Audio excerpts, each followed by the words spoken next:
சேர்ல சாயாம முதுகண்ட 90 டிகிரியில வைங்க. கண்ணை மூடுங்க. ஒரு எல்லாரும் கண்ணை மூடியாச்சா? யாரும் கண்ணை திறந்து பார்க்க கூடாது. இப்போ ஒரு 10 முறை உங்களுடைய சுவாசத்தை அப்படியே கவனிங்க. நல்லா உள்ள மூச்சை இழுக்கிறோம், வெளியில விடுறோம். மூச்சை இழுக்கிறோம், வெளியில விடுறோம். ஒரு 10 டைம்ஸ் அப்படியே கவனிங்க.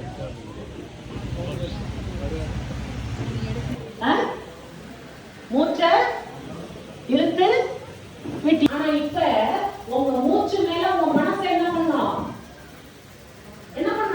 திருப்பி விட்டோம். இதுதான் தியானம். மூச்சு மேல திருப்பி விட்டத உங்களுடைய உயிர் மேல திருப்பி உட்கார வச்சுவோம். இதுதான் தியானம். வேற ஒண்ணுமே கிடையாது. நிறைய பேருக்கு பயம், தியானம்னா அப்படியே சன்னியாசியா போயிடுவாங்களோ. எங்க என்ன பார்த்தால சாமியாருக்கு உண்டான சிம்டம்ஸ் தெரியுதா? எங்க உண்மை பார்த்தாலே தெரியாது. அவரே நல்லா வாட்சி கட்டிட்டு நல்லா ஸ்டைலா தான் இருப்பார். தேவையில்லைங்க. துறவு என்பது மனதுக்கு இருக்கணுமே தவிர உலகத்துல எந்த தேவையும் இல்லை. காவி உடை வேண்டாம், கச்சை சடை வேண்டாம், பாவித்தல் ஒன்றே போதும் பரமநிலை எழுதுவதற்கு. சாத்திரங்கள் இல்லை, சதுர்மறைகள் ஏதும் இல்லை, தோத்திரங்கள் இல்லை, உளம் தொட்டு நின்றால் போதுமான பாவி இல்லையா? அப்ப தியானம் செய்யக்கூடிய மனிதன் ஒண்ணு தெரிஞ்சுங்க, இந்த உலகத்துல உடற்பயிற்சி செய்யாத ஒரே ஜீவராசி யார் சொல்லுவோம்? மனுஷன் தான். யானை எக்ஸசைஸ் பண்ணுது, பறவை எக்ஸசைஸ் பண்ணுது, எல்லா ஜீவராசிகளும் பாருங்க. பூனையை பாருங்க, அப்படியே முன்னங்கால பின்ன வச்சு பின்னங்கால முன்ன வச்சு எந்திரிச்சுச்சுன்னா அது இப்படி பண்ணி அப்படி பண்ணி அழகா இந்த உடலை ஒரு அசைவுக்கு உட்படுத்திதான் நாடி பூனை கழுத சிங்கம் எல்லாம் பண்ணுது. ஆனா எக்ஸசைஸ் பண்ண வேண்டிய மனுஷன் எதுவுமே பண்றது இல்லை. கேட்டா டைம் சரியா இருக்கு. நீங்க டைம் சரியா இருக்கு நல்லா தெரிஞ்சுங்க. டாக்டர் கிட்ட போயிட்டோம்னா டைமும் தெரியாது, இதுவும் தெரியாது. போய் வீணா என்ன பண்ணணும்? நிறையம் செய்யணும். அது தேவையில்லைங்க. நம்ம உடம்பு ஆரோக்கியத்துக்காக ஒரு 20 நிமிஷம் உடற்பயிற்சியே பண்ணணும். அதுக்கடுத்து தியானம், ஒரு 20 நிமிஷம் தியானம், ஒரு 10 நிமிஷம் இரவு படுக்கிறதுக்கு முன்னாடி. உண்மையிலேங்க வேற எதுவுமே வேண்டாம். இதுவரைக்கும் எந்த ஞானிகளும் சொல்லாத ஒரு விஷயத்தை வேதாத்ரி மகிழ்ச்சி சொல்லியிருக்காரு. அது என்னன்னா, நம்முடைய மனதில் இருக்கக்கூடிய கலங்கங்களை போக்கி கலங்கங்கள் அல்லாம மனதை காப்பாற்றுறதுக்கு அகத்தாய்வுன்னு ஒரு பயிற்சி கொடுத்துருக்காரு. அவர் சொல்லுவாரு, நம்ம 6 குணங்கள் சொல்லியிருக்கிறாங்க முன்னோர்கள். மனுஷன் கெட்ட குணங்கள் எதுங்காது? மண்டலத்தில் உள்ளவங்கலாம் வாயை புறக்கூடாது, சரிங்களா? காம குரோத லோப மோக மதம் ஆச்சரியம்னு 6 குணம் சொல்லியிருக்காங்க. பேராசை, சினம், கடுப்பற்று, முறையற்ற பால் கவர்ச்சி, உயர்வு தாழ்வு மனப்பான்மை, வஞ்சம் என்ற 6 குணம். அதுல அவாங்கிறது தான் ஃபர்ஸ்ட் குணம். அவா முதல் 6 குணம் ஆளுமை பேர் அடையாதோ சிவா என்று 100 முறை ஜபித்தாலும் சென்றடையா. அவா முதல் 6 குணம் ஆளுமை பேர் அடைந்தவர்கள் சிவா என்ற அக்கணமே சேர்ந்திருப்பார் தெய்வத்தோடுங்கிற. இந்த பேராசை, சினம், கடும்பற்று, முறையற்ற பால் கவர்ச்சி, உயர்வு தாழ்வு மனப்பான்மை, வஞ்சம்னு சொல்லக்கூடிய 6 குணத்துல ஒரு குணம் உங்ககிட்ட இருந்தாலும், எத்தனை கும்பாபிஷேகம் பண்ணாலும், எத்தனை தீர்த்தக்குளத்துல போய் குளிச்சாலும், எத்தனை தேசாந்திரம் சென்றாலும் இறைவன் இருக்கக்கூடிய ஏரியா 10 முறை போகுது. இந்த 6 குணத்தையும் நம்ம சீரமைச்சிட்டோம்னு சொன்னா, இந்த குணங்கள் நம்ம கிட்ட அணுகாம நம்ம பார்த்துட்டோம்னு சொன்னா, நம்மை தேடி யார் வருவாங்க? ஒரு சின்ன கதை சொல்றேன். காசியில ஐயா வர டைம் கொடுக்குறாங்க, பாக்குறேன் முடிச்சது. அதாவது பரமசிவனும் பார்வதியும் உட்கார்ந்து கைலாசத்துல பேசிட்டு இருக்காங்க. அப்போ எல்லாம் கதை தான், உடனே எங்க கைலாசம்னு கேட்டுறாதீங்க, சரிங்களா?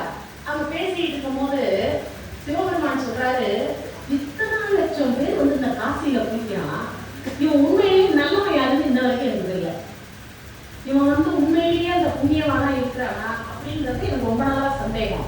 அதை டெஸ்ட் பண்ணலாம்னு இருக்கேன் அப்படின்னு பார்வதி சொன்னாங்க. எனக்குமே அந்த டவுட் ரொம்ப நாளா இருக்கு.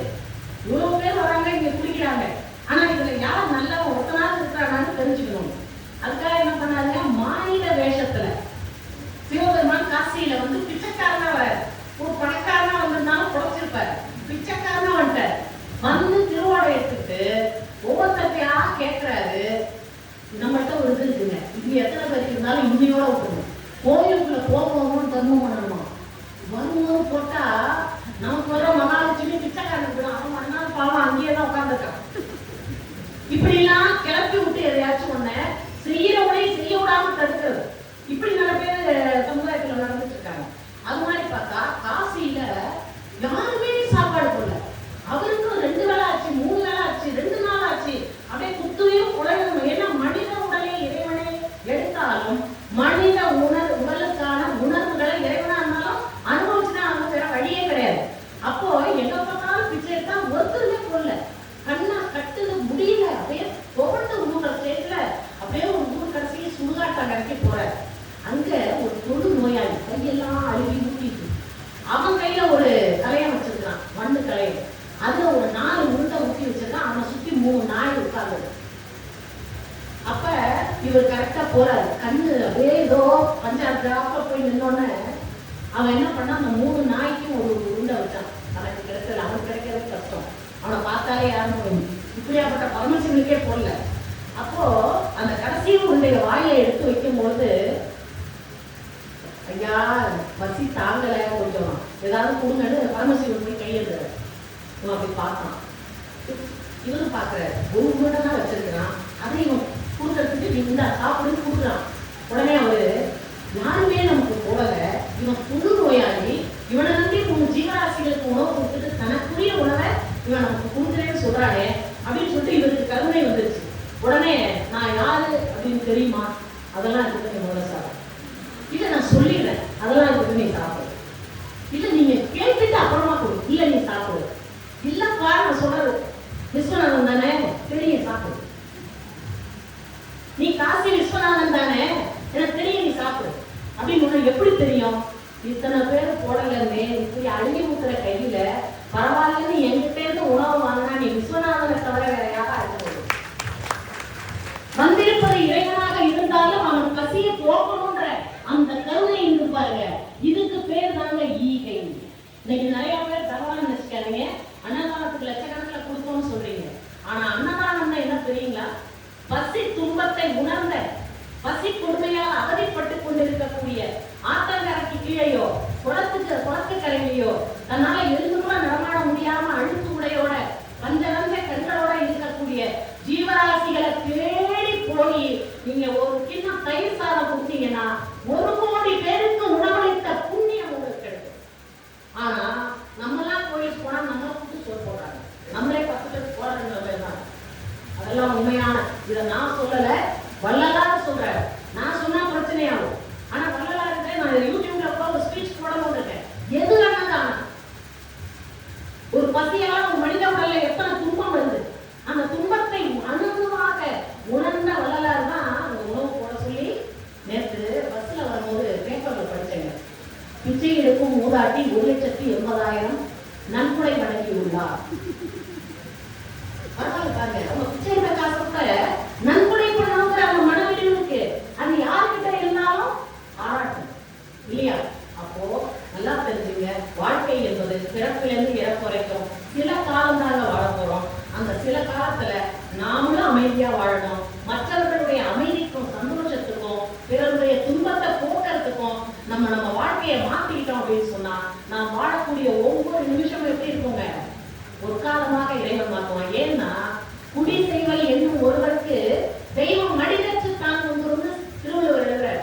யாரெல்லாம் சமுதாயத்துக்கு சர்வீஸ் பண்றாங்க, ஆத்மார்த்தமா அதை பெருமைக்காகவோ பாராட்டுக்காகவோ புகழுக்காகவோ இல்லாம உண்மையான அந்த ஆன்மா உய்ய வேண்டும் என்ற எண்ணத்துல யாரெல்லாம் உதவி செய்யறாங்களோ அந்த உதவி செய்யக்கூடிய அன்பர்களுக்கு ஏதாவது துன்பம் வந்ததுன்னா இறைவன் வேட்டியை மடிச்சு கட்டிட்டு யாரா எனக்கு டிஸ்டர்ப் பண்ணீங்கன்னு ஒன்று போறோம்.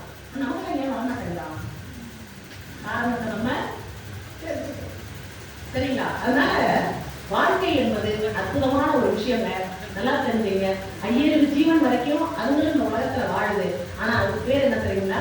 பிழைப்போடு பேர். ஆனா 6வது அறிவுள்ள மனிதனுக்கு மட்டும்தான் என்னவா சொல்லியிருக்காங்க? சிறப்பான ஒரு சூழலை வாழ்க்கை அப்படின்னு சொல்லியிருக்காங்க. அந்த வாழும் காலத்துல ஒரு 1000 பேரோட மனதிலையாவது நாம நல்ல விதமா பதிஞ்சிருந்தோம், நம்மளை நினைக்கும் போது அவங்க ஒரு நெகிழ்ச்சியோட நம்மளை வாழ்த்துறாங்க அப்படின்னு சொன்னா அதுதான் இந்த உலகத்துல நான் வாழ்ந்ததற்கான ஒரு அடையாளமாக இருக்க முடியும். இதுல இன்னொரு விஷயம் நான் சொல்றேங்க. இப்போ ஐயா கூட பேசணும்னு சொன்னாங்க, நிறைய டாக்டர்ஸை உருவாக்கணும், நிறைய இன்ஜினியர்ஸை உருவாக்கணும், அது நம்ம அறக்கட்டளையினுடைய கடமை. தயவு செய்து வணங்கி கேட்கிறேன், முதல்ல மனிதனை உருவாக்குங்க இந்த சமுதாயத்தில். டாக்டர்ஸ் 1000 பேர் வரலாம், இன்ஜினியர்ஸ் வரலாம், ஆனா அவன் மனுஷனா இருக்கணும். இல்லைன்னா அந்த மருத்துவம் இன்னைக்கு வியாபாரமா போச்சு. எல்லா தொழில்களையும் இன்னைக்கு எல்லாமே வியாபார ரீதியாக தான் பாக்குறாங்க. யாருமே சமுதாயத்துக்கு நன்மை செய்ய வேண்டும் என்ற அடிப்படையில இன்னைக்கு தொழில் பண்ணல. 90% எல்லாருமே அப்படிதான் இருக்காங்க. நீங்க வேணா நான் சொல்றது யாரையுமே என்ன பண்ண முடியாது, மறுக்க முடியுமா? யாராச்சும் மறுக்க முடியாது. அப்ப நம்ம என்ன பண்ணணுங்க, நம்ம குழந்தைகளுக்கு இன்னைக்கு நான் பாக்குறேங்க, சகோதரி சொன்ன மாதிரி தங்களுடைய நாம எப்படி கஷ்டப்பட்டு அந்த குழந்தைகளுக்கு ஒண்ணுமே செய்யணுன்றத தயவு செஞ்சு அந்த பிள்ளைகளுக்கு புரிய வைங்க. ஏன்னா இன்னைக்கு குழந்தைங்க எடுத்தோம்னா 50,000 1 லட்சம் சம்பாதிக்க ஆரம்பிச்சோங்க, அவங்க தனக்குன்னு ஒரு வாழ்க்கையை வாழ ஆரம்பிக்கிறாங்க. அதை பார்க்கும்போது பெற்றவங்களா எந்த குழந்தைய பார்த்தாலும் இந்த மனம் ரொம்ப வலிக்குது. அவங்க நடந்துக்கிறது, பண்பாடு, கலாச்சாரம், ஒழுக்கம், மரியாதை, வீட்டுக்கு போனா எத்தனை வீட்டுல பிள்ளைங்க வாங்கன்னு கூப்பிடுறாங்க, அவங்களோட போயிட்டு இருக்காங்க. அந்த பண்பாடெல்லாம் குழந்தைங்களுக்கு சொல்லிக் கொடுங்க. இன்னும் பார்த்தா பெண்கள் பல பேர் என்கிட்ட வருத்தப்படுறாங்க. நிறைய குழந்தைங்களை படிக்க வைக்கிறோம், கல்யாணம் பண்றோம், அவங்க வேலைக்கு போய் அவங்க குழந்தைகளே நாங்களே வளர்க்குற மாதிரி ஒரு சூழ்நிலை. இன்னைக்கு வரைக்கும் எங்களுக்காக நாங்க வாழ கடைசி வரைக்கும் எங்களுக்கு இறைவன் அந்த வாய்ப்பை கொடுக்கல. நாங்க எங்களுக்கு ஒரு தியானம் பண்ணவோ ஒரு கோயில் குளத்துக்கு போறதுக்கு கூட எங்களுக்கு சுதந்திரம் இல்லை. அவங்க குழந்தைகளை அவங்க வளர்க்கணும்னு கண்டிப்பா சொல்லி வளர்க்க வேண்டும். இதெல்லாம் நம்ம பெருமாள் நினைச்சிட்டு, ஏன்னா முதுமைக்கு போயிட்டு இருக்கோங்க. முதுமையில உடம்பு சின்ன வயசுல இருக்கிற மாதிரி இருக்காது. குழந்தைகளுக்கு நம்ம கடமைகளை கரெக்டா செய்யுங்க. ஆனா குழந்தை வளர்க்கறதே கடமையா எடுத்துக்கிட்டோம்னா இந்த ஆன்மாவுக்காக நாம் செய்யக்கூடிய அத்தனை விஷயங்களும் நம்ம இழந்துருவோம். இது என்னுடைய அட்வைஸ். ஏன்னா நான் சில இடங்கள்ல பார்ப்பேன், பொம்பளை பிள்ளைங்க எந்திரிச்சு பிள்ளைய தூங்குமா அப்படின்னு எனக்கு அப்படியே பாரதியார் மாதிரி நெஞ்சு பொருட்களே வரும். இவங்க உட்காந்துக்கிட்டு அம்மாவை வளர்க்குறாங்க. நான் பல இடங்கள்ல பாக்குறேன். அதெல்லாம் பார்க்கும்போது நான் சில இடங்கள்ல ஏமா அவங்க பொண்ணோட யங்ஸ்டரா இல்ல எப்படிமா ஏமா பண்றீங்க கேட்டுதுன்னா நீ என்னன்னாலும் என்ன சொல்லிட்டு போனா ஸ்டேஷன்ல இறங்குது, ஒன்றும் பிரச்சனை இல்லை. ஆனா உன்னைய சிந்திக்க வைக்க வேண்டியது என்னுடைய கடமை. வீட்டுக்கு வந்தவங்களை வாங்கன்னு கேட்க சொல்லுங்க. அதே மாதிரி குழந்தைங்க எத்தனை படிச்சாலும் இந்த மாதிரி தர்ம காரியத்துடைய சம்பளத்துல ஒரு 10% நீ கொடுக்கணுங்கிறத சொல்லி வளர்ங்க. வீட்டுல இருக்கக்கூடிய உறவுகளை அறிமுகப்படுத்துங்க. இதெல்லாம் இன்னைக்கு மாறி போயிட்டே இருக்குங்க. பயமா இருக்கு, கவலையா இருக்கு. நம்மளாம் ஒரு நல்ல காலத்துல வாழ்ந்துட்டோம். ஆனா நம்மளுடைய சந்ததியரை இன்னைக்கு நான் காலேஜ் ஸ்கூல்ல எல்லாம் பேசும்போது குழந்தைங்க லீவ்ல வந்தா 2 நாள் தான் ஒரு லீவு பாவம் அப்படியே ஃப்ரீயா இருக்கணும். நான் என்ன சொல்வேன் உங்களை பிள்ளைங்களுக்கு பசங்களுக்கு கூட சொல்லுவேன், அம்மாக்கு கிச்சன்ல போய் நீங்க ஹெல்ப் பண்ணுங்க. சாப்பாடு சமைச்சு வச்சோன்னே அவங்க உங்களுக்கு போட்டோன்னா அம்மா நீ உட்காருமா நான் சாப்பாடு போடுறோம் அன்னைக்கு அப்படின்னு உங்க அம்மா உட்கார வச்சு போடுற உங்க அம்மா கண்ணில் தண்ணி வருதா இல்லையா? அந்த தாய்மைக்கு இதுதான் பெரிய சந்தோஷம், இதுதான் ஆனந்தம். இந்த குழந்தைகளுக்கு படிப்பை பொருள் சம்பாதிக்கும் எந்திரமா தயவு செஞ்சு வளர்க்காது. பொருளை சம்பாதிக்கணுங்கிற அந்த எண்ணத்துல அவங்க என்ன பண்றாங்கன்னா எது நல்லது கெட்டதுன்னு புரிஞ்சுக்க முடியாத இன்னைக்கு இளைய சமுதாயம் மோசமான ஒரு நிலையில போயிட்டு இருக்கு. அறிவுல ரொம்ப உயர்ந்திருக்கிறாங்க. ஆனா அந்த அறிவு மகிழ்ச்சி சொல்லுவாங்க, இந்த காலத்து குழந்தைகளினுடைய அறிவு கூறிய கத்தி போன்றது, பழத்தையும் நறுக்கும் பிறர் கழுத்தையும் அறுக்கும். ரெண்டுத்துக்குமே கத்தியை பயன்படுத்தலாம். ஆனா எதுக்கு அந்த அறிவை பயன்படுத்தணுங்கிற அறிவை அந்த குழந்தைங்க பெறணும்னு சொன்னா உண்மையிலே சொல்றேங்க, இந்த உலகத்துல எந்த கோயிலாலும் அதை சாதிக்க முடியாது. வேதாத்ரி மகிழ்ச்சியினுடைய அறிவு திருக்கோயிலால மட்டும்தான் அந்த குழந்தைகளை ஒரு சமுதாயத்துல சிறந்த குழந்தைகளாக வளர்க்க முடியும்.